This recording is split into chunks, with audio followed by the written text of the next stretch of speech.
This is a fun team to do, and you have the Spurs. Oh, I have the Spurs. You have the Spurs. Yes. I almost tripped up there because I put a lot of thought into who I'd pick for the Jazz, and I'm assuming you're going to pick the same player. But anyway, I doubt it after this last one. I think I'm going to go with Devin Vassell still.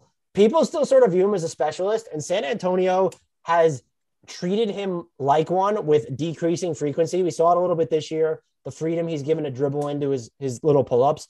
And now since the Derek White trade, they've given him more ball screens. And that's been fun to see. And then knowing what he's capable of doing on defense, there's value there if you want him to move off the ball as a cutter. I also think, I already mentioned him, but Trey Jones has like a quaint little mid-range game, and he can throw some pretty creative pocket passes as well. So he would be someone to watch. I am curious to see what Josh Primo turns into still. I think he's going to end up being really good. He's a rookie, though, so I tried to steer clear of that.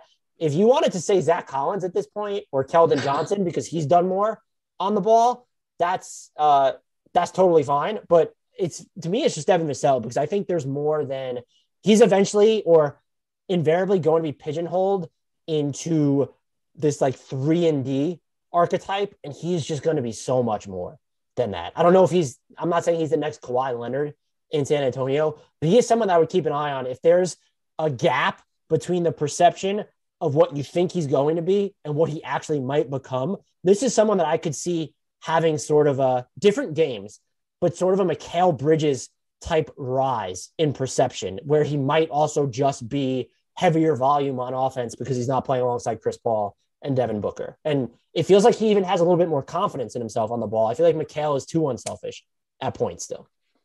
I think Vassell is a great pick.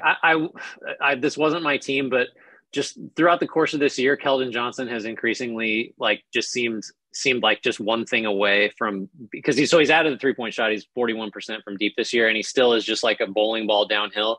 But like, hey, Keldon Johnson gets to the foul. Like he gets to the foul line 2.9 times a game. I don't know how that's possible with the physicality that he brings driving. He shoots more often from 3 to 10 feet than inside 3 feet. So just like one more step and just run somebody over and you're good. And then suddenly he's averaging 20 a game instead of 16 this year. He'll get there, I think. Vassell, I do agree though. So portable already. Like right now, portable, like the kind of guy that you want with the Bridges upside and then potentially more offensively. I think I have no issue with that pick.